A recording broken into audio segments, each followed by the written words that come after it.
lawsuit. Yeah, Mark, please break this down, because on the surface, it seems embarrassing. Yeah, it's interesting. So it's technically not a lawsuit. Technically. Oh, whoa. Technically, it's not a lawsuit. It's a petition. Okay, Yes. What's up, everybody? Welcome back to another episode. Please like the video and subscribe. Our target is only 1,000 likes. So Drake took his feud with Kendrick Lamar to a new level in a court filing. The Canadian star and his attorneys alleged that Universal Music Group and Spotify unfairly boosted the popularity of Kendrick Lamar's Not Like Us. In a pre-action petition, Drake's company Frozen Moments sought to preserve evidence for a potential lawsuit. It read that UMG, which distributes music for both OVO and Kendrick Lamar, launched a campaign to manipulate and saturate the streaming services and airwaves with Not Like Us using bots and pay-to-play arrangements. Drake's team further claimed that Spotify was offered special licensing rates to bolster the song's performance. Lawsuit. Yeah, Mark, please break this down, because on the surface, it seems embarrassing. Yeah, it's interesting. So it's technically not a lawsuit. Technically. Oh, whoa. Technically, it's not It's a a lawsuit. petition. Okay, Yes. that don't make it better.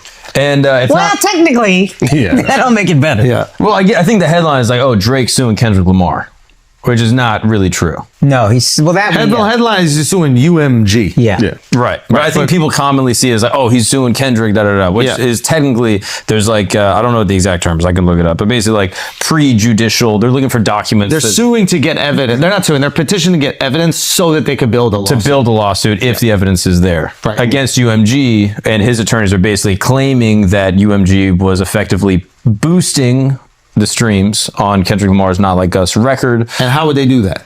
by basically giving it at a discount for the royalties. Can you explain how that works? So effectively, the way I understand it is that in order to run a stream, then whenever you do the stream from a platform, you have to pay the label. So Spotify would have to pay UMG, Yes, and then UMG sets the stream at a price. correct. And what you're saying, or Drake is alleging, is that UMG gave a discounted price to Spotify. Correct. That made them play it more because it was more advantageous to them. They're like, oh my God, I get 30% off. Let me just keep spinning this song. Correct. There's other allegations that people within Spotify that, quote, had a perceived loyalty to Drake were fired. And so this was like an apparent effort to conceal the scheme. And then they also claimed that by boosting certain streams by one artist because there's a zero-sum game, that it also devalued Drake's ability to organically get streams. So because Kendrick's stream is getting much more play because it's zero-sum, Drake is getting less play. Now, this is quite interesting because there's another component to this. I don't know how true this is, but apparently Drake was in a contract negotiation with UMG at the time. He had just delivered, I think, on his last contract, which was like $400 million. Yeah. And now he's re-up and he's like, how do I get a $600 million contract? Or whatever. Yeah. And UMG, I think, was basically like, we don't want to give you even 400. We want to give you less. Yeah. So I think he's alleging that they boosted this Not Like Us song so that it could hurt Drake's stock so that they would have a better negotiation for his upcoming album.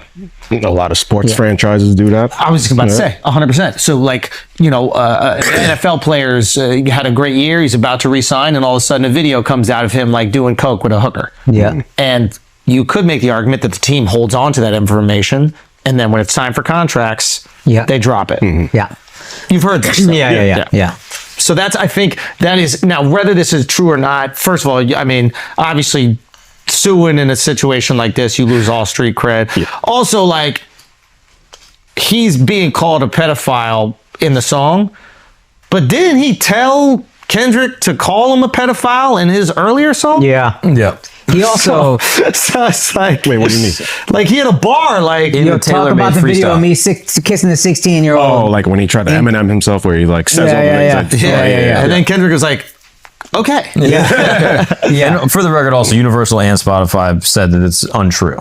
Well, the 30% discount thing, That is true though, right? Yeah, the 30% discount thing is true, but apparently that's been done before, and I think it's been done for Drake. Essentially, this might not be it, but something like when you become the featured artist on a Spotify page, UMG might say, hey, if you do that, we'll discount the licensing fee or whatever. And then Spotify is incentivized to be like, okay, bet. And Drake was all over Spotify and Apple Music for, I think, Gemini Guaranteed, or Scorpio, whatever it's called. guaranteed whatever they're doing for this song, They've have done done with for Drake. They've done with all their artists. It's marketing, right? And like, so he's alleging payola. He's alleging all these other things. There's an interesting argument here, which is like Drake really feels like this song isn't actually a hit. Like he's been talking about bots and he's been talking about all these things from the beginning. And I wonder if it comes from this place of Drake's never really heard the song out, because whenever he's out, nobody plays the song. So I wonder if like he's a dude who's out. He's at the club, he's doing different things, he's at social events. He's not hearing this song ever.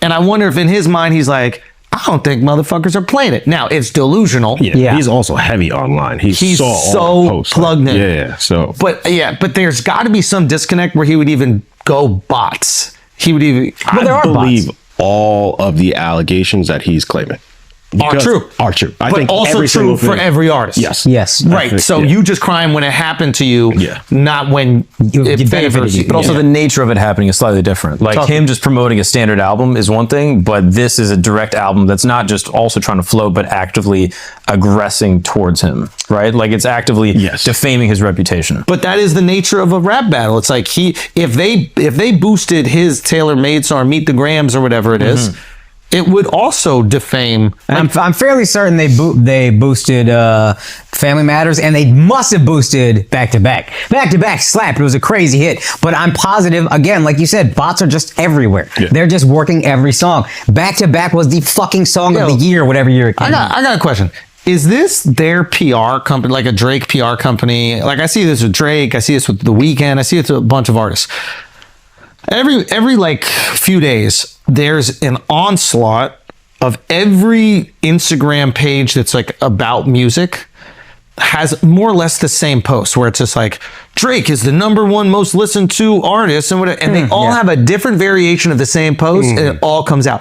And as I'm scrolling casually, I go, man, he's popping this motherfucker, whatever. But I wonder if that is a PR agency, that it's their job to constantly push the narrative that this person is the #1 artist. So that is a coordinated effort. Yeah. Absolutely. Wow. I feel so stupid to just put that together now. Here I am thinking, if we don't get a write-up about something, you know, or if we're not included in a list or something like that, we're like, I guess nobody just acknowledges That's us. because we just didn't push it out there to tell them to say Because that. we're not paying a PR agency to constantly push the narrative.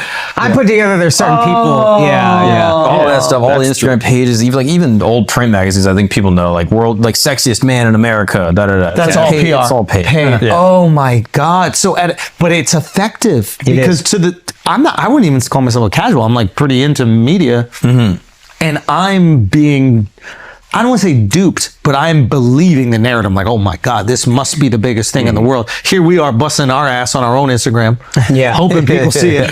When in reality, for way less money, you could just pay 20 other Instagram pages, and then you'll feel like it's unescapable. Yeah, Is that the it word? feels decentralized because you're going through it and you're like, dude, all of these disparate things that have nothing to do with each other are all promoting the same narrative. And this is beyond music. I mean, Dude, there were politicians comedians use when we this. were coming up when we used to take.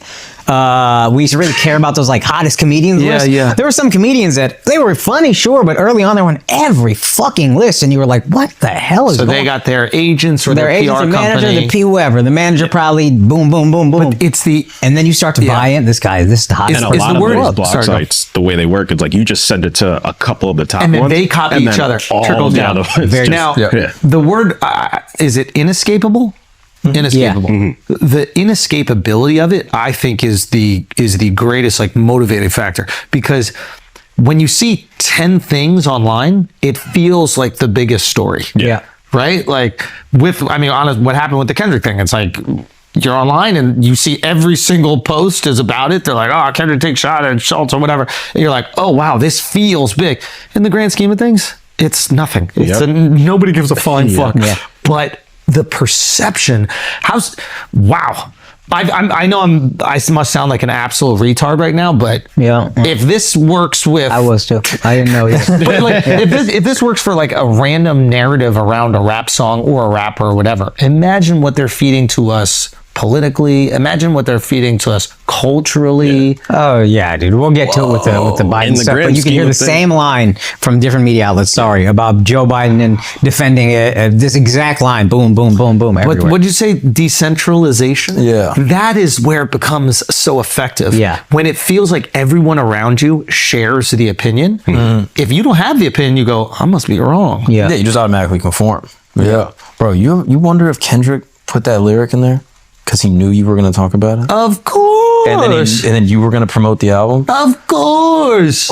He didn't count on us taking Thanksgiving.